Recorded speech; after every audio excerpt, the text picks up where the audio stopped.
Dengue અને malaria જેવા ગંભીર રોગોનું કારણ બનેલા મચ્છરોએ આખી દુનિયામાં પોતાનું વર્ચસ્વ સ્થાપિત કરી લીધું છે.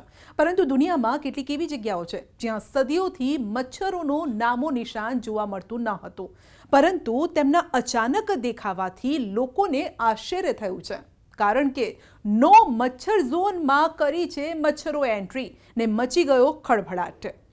દુનિયાની એક એવી જગ્યા જ્યાં અત્યાર સુધીમાં એક પણ મચ્છર ન હતા, પરંતુ આ દેશમાં પહેલીવાર મળ્યા છે મચ્છર, જેણે દેશ અને દુનિયામાં ખલબલી મચાવી દીધી છે.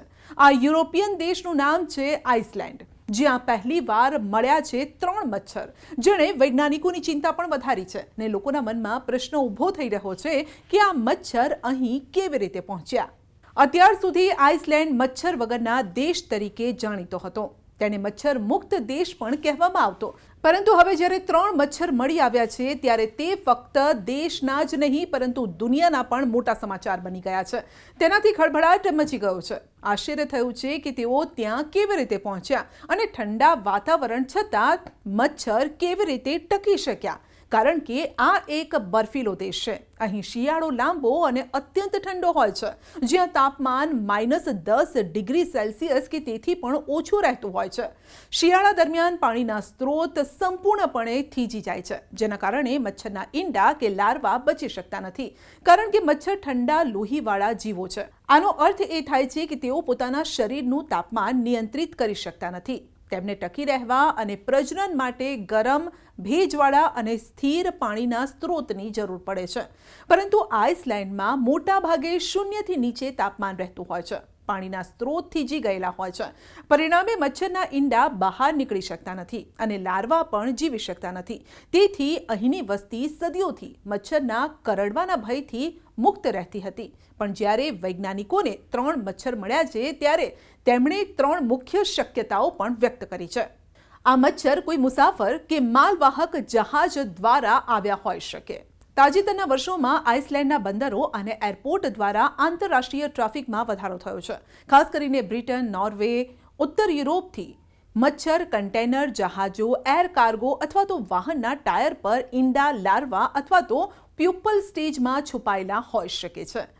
કુલિસેટા એન્યુલાટા મચ્છર પ્રજાતિ યુરોપમાં ખૂબ જ સામાન્ય છે અને તેથી શક્ય એ છે કે તે જહાજો અને હવાઈ માલ દ્વારા ત્યાં પહોંચ્યા હોઈ શકે છે. મચ્છરો કદાચ આયાતી માલ અથવા છોડ સાથે પણ ઘૂસ્યા હોઈ શકે છે. કેટલાક વૈજ્ઞાનિકો માને છે કે આ પ્રજાતિ ભારે પવન અથવા સ્થળાંતર કરનારા પક્ષીઓ સાથે આવી હશે.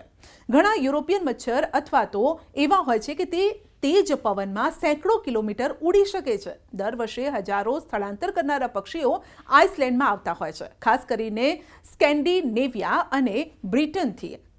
લાર્વા અથવા ઈંડા તેમની પાંખો અથવા શરીર સાથે ચોંટી ગયા હશે.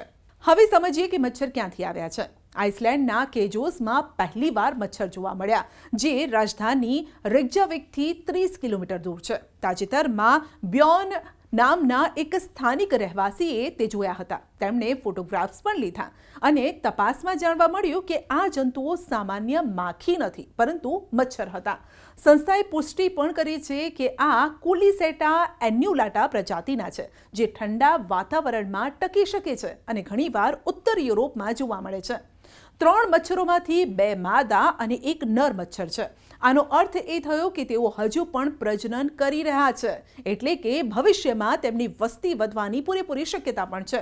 આઇસલેન્ડના આરોગ્ય અને પર્યાવરણ મંત્રાલયે તેને રોકવા માટે ઘણા પગલાં પણ લીધા છે. બધા મુખ્ય એરપોર્ટ, બંદર પર જંતુ વેક્ટર સર્વેલન્સ શરૂ કરાયું. ખાસ કરીને રેક્જાવિક અને અકોરેરી બંદર પર દરેક આયાતી કન્ટેનરની તપાસ કરવામાં આવી રહી છે. જળાશયો, તળાવો, બાંધકામ આ તમામ સ્થળોએથી લાર્વાના નમૂના પણ લેવાઈ રહ્યા છે. નાગરિકોને કોઈ પણ વિચિત્ર દેખાતા જંતુઓની જાણ કરવા વિનંતી કરાઈ છે. હવે સવાલ એ છે કે શું આ બધું હવામાન પરિવર્તનના કારણે થઈ રહ્યું છે? એક શક્યતા એ છે કે ભૂતકાળમાં આ મચ્છરો ક્યારેક અહીં આવતા હશે, પરંતુ ઠંડીના કારણે મૃત્યુ પામ્યા હશે. 2020થી આઇસલેન્ડનું સરેરાશ તાપમાન વધ્યું છે. ઉનાળામાં તે 13થી 15 ડિગ્રી સુધી પહોંચી જાય છે, જે કેટલીક પ્રજાતિઓ માટે ટકી રહેવા યોગ્ય પણ છે. આનો અર્થ એ થયો છે કે મચ્છર હવે ત્યાં માત્ર આવી શકતા જ નથી, પરંતુ અઠવાડિયા સુધી જીવિત પણ રહી શકે છે.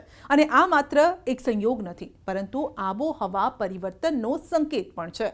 કારણ કે છેલ્લા 50 વર્ષોમાં આઇસલેન્ડનું સરેરાશ તાપમાન લગભગ 1.5 ડિગ્રી સેલ્સિયસ વધ્યું છે. ઉનાળામાં પીગળતા તળાવો, બોગનું તાપમાન હવે પહેલા કરતાં લાંબા સમય સુધી વધુ રહે છે અને આનાથી મચ્છરો માટે અનુકૂળ પરિસ્થિતિઓ બની રહી છે.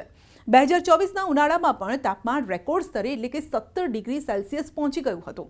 કદાચ આ જ કારણ છે કે મચ્છરો અહીં ટકી શક્યા છે.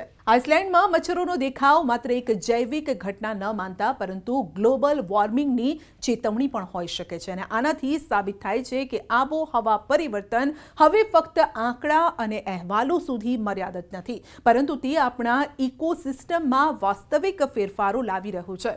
જો તાપમાનમાં વધારો આ જ દરે ચાલુ રહેશે તો આગામી દાયકામાં પૃથ્વીના સૌથી ઠંડા પ્રદેશોમાં પણ એવા જીવો જોવા મળશે જેની ક્યારેય કલ્પના કરવામાં આવી ન હોય.